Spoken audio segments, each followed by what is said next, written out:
Chapter 33. Chilled Lagniappe.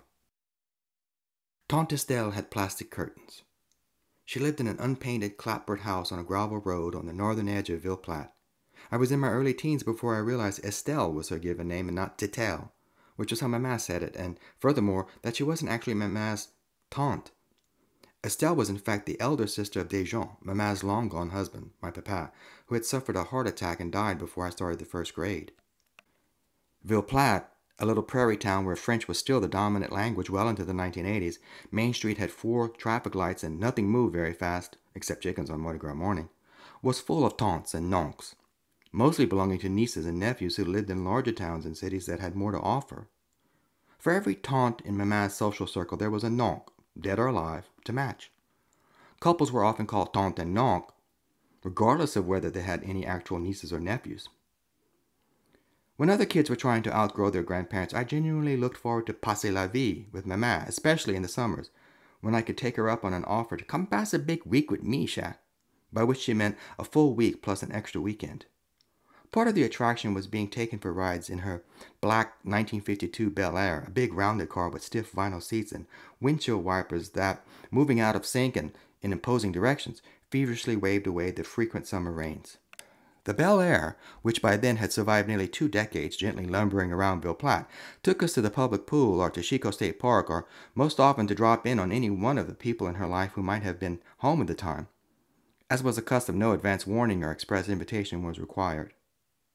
Of all the tantes and oncles populating Ville-Platte, Tante Tell was at the top of Mama's favorite people list. When Mama and I visited Tell, I'd sit quietly, watching her plastic curtains rustle gently in the dusty gravel road wind while she and Mama chattered away in Cajun franglais as they slurped strong, hot seaport coffee from chipped, mismatched Demitasse cups. The house smelled of stale coffee, spent cigarettes, linoleum tar, and old paper. The curtains were a delicate, gauzy, tissue-like translucent plastic with pink and red camellias printed on them. It seemed they would tear very easily if yanked just right. Of course, I wouldn't really know for sure because I wouldn't dare yank on Tante Tell's curtains. A bulky, aged, brown, 4-poster bed that emitted a sour, varnished odor absorbed a corner of the front room. Odd to have a bed right in the front room, but there it was, covered grandly with the red velveteen bedspread that matched the red of the flowers in the curtains. In the corner opposite, next to the kitchen entryway, a foot-powered Singer sewing machine, just like Mama, stood idle, as it apparently had for years. She had been a seamstress in her youth, her husband Clarence a mailman, but Tatel's sewing days were over. It served instead as more of a home for various curios and family pictures, women and babies on crochet blankets and yellowing images of men in their military uniforms, pristine from head to toe. The wallpaper was also yellowed and puckering and cracking. Several pieces had long fallen away, some to the floor, where pieces still rested. I imagine others must have landed between the wall and the wallpaper. The 2 ladies usually sat on rocking chairs by the window, or sometimes on the front porch if the weather was not too stifling.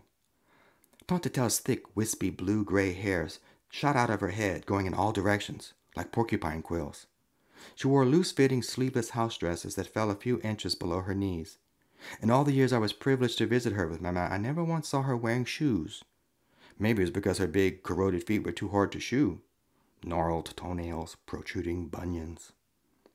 The thick, horn-rimmed eyeglasses she wore had lenses so strong that they had the effect of shrinking her eyeballs to the size of field peas when you looked right at her. My favorite thing about Tante Tell, however, was that she rolled her own cigarettes and was rarely seen without a yellowed butt either dangling from her lips or pinched in her hand. It was a thrill to watch her flip the lid of a Prince Albert tin, scoop out just enough of the chopped tobacco, then roll her cigarette effortlessly between her thumb and 2 fingers, allowing the crumbs to fly about, fall onto her lap, and then onto the floor when she stood.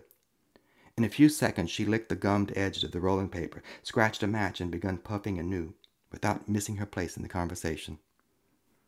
Mama was fiercely loyal to her family and friends. It was obvious that she dearly loved Tante Tell. They were more than in-laws. They were